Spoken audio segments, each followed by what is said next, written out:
when you see them bubble completely at the top, and this will vary depending on what type of flour you use, but they also get a little firmer around the edges, then they're ready to flip.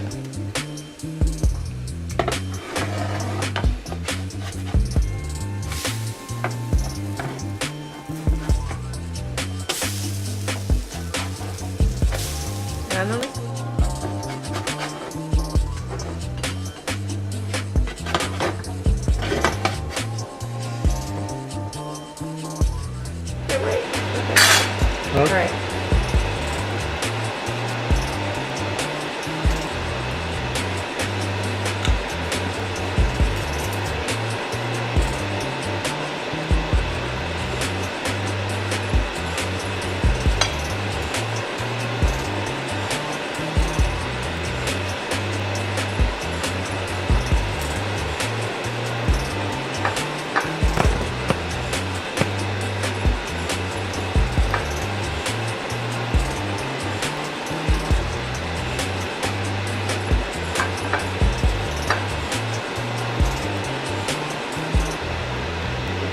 Can you turn your plate around so you can see how fluffy they are on the inside?